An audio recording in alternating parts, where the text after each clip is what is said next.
Hello everyone, I'm Kevin, otherwise known as Form BX257, and I'm here to bring you the last of my scheduled 1985 vintage G.I. Joe videos.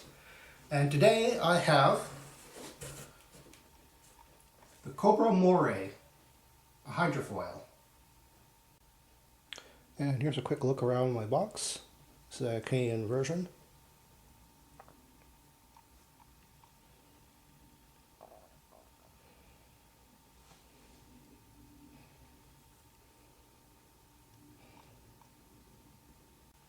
And here is the Hydrofoil Moray. It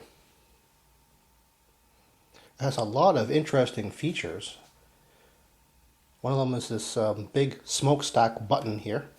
You press it down and it releases the missile pod or box. One odd thing about this is that the missiles themselves are, at least mine, they don't seem to fit into the slots very well. The fins are rather big, and I have to place them in diagonally. I'm not sure if I'm not doing that right, or if there's something in the construction that I've kind of fouled up here. If you don't put them all the way back in, when you close this thing up, of course, the things fall into the cavity and they're rather hard to get out. Then there's these personnel hatches. There's two on either side. They have two great big guns on the side here. These side missiles, which are held in by these pegs. A rather large torpedo. These poor torpedoes almost look like submarines to me.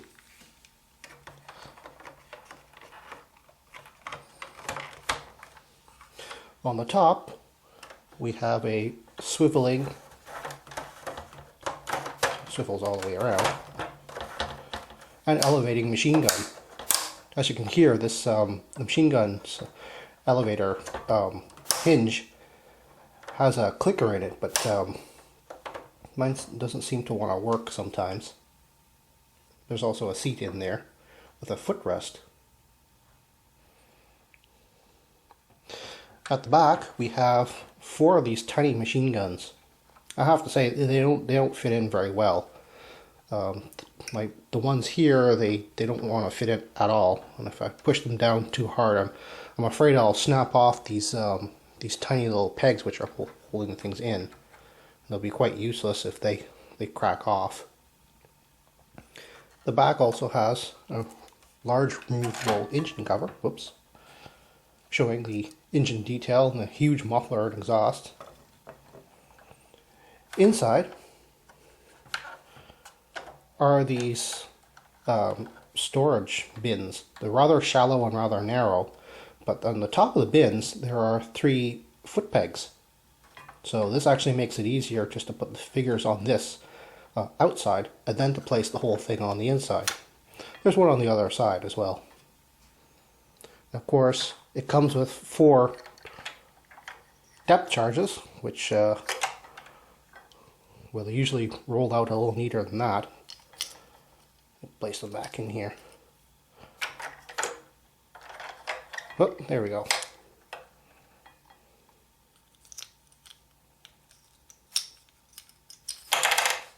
Yeah. And of course we get to the infamous Searchlight. Of course this rotates all the way around and it has a nice handle for the figure. The passenger side can hang on to that.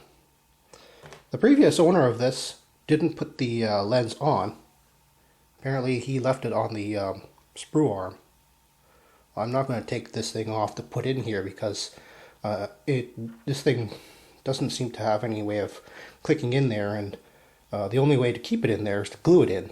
So I'm not going to do that either.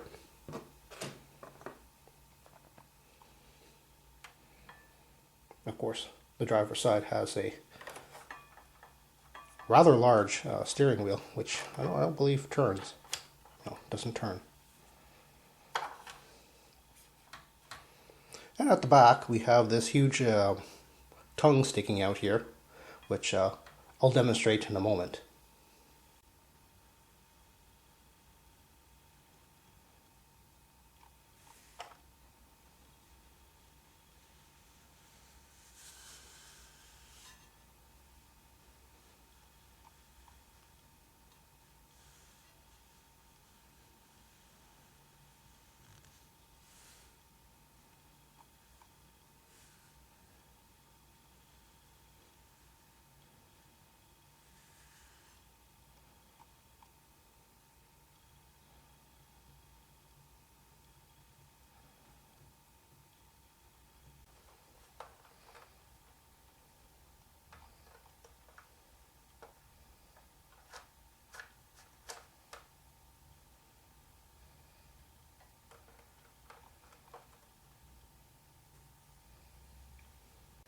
The Moray came with a driver, Lampreys.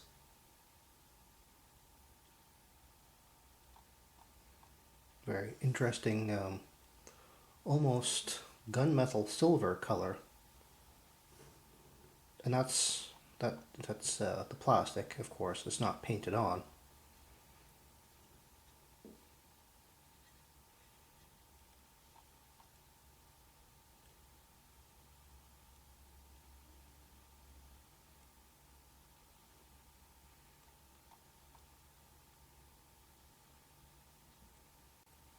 One thing you'll notice how much of a contrast the driver is to the rest of the boat. I mean, he's such a kind of brilliant blue against mostly a red interior.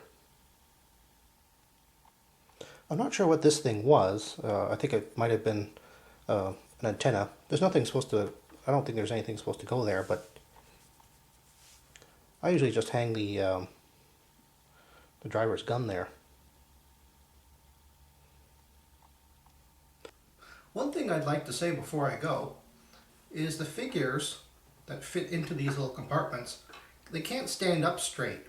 They have to be squatting a little bit. And here I have an eels. I mention this because, quite frankly, this was one of the first 1985 vehicles that I got. And when I heard about it, I thought, you know, it's a red boat, who cares?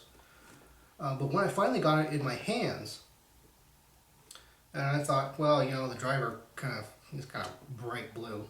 Again, that's kind of an odd choice. But you put a couple of these eels on it with their red chests and their mostly gray, dark gray bodies, and I got it. I got what Hasbro was trying to do with the color scheme, and it works beautifully. Unfortunately, I only have one eel to demonstrate this with, but it certainly looks like a great vehicle, and it is. Thank you for watching my videos, and I'll see you next time with the next Vintage G.I. Joe toy review.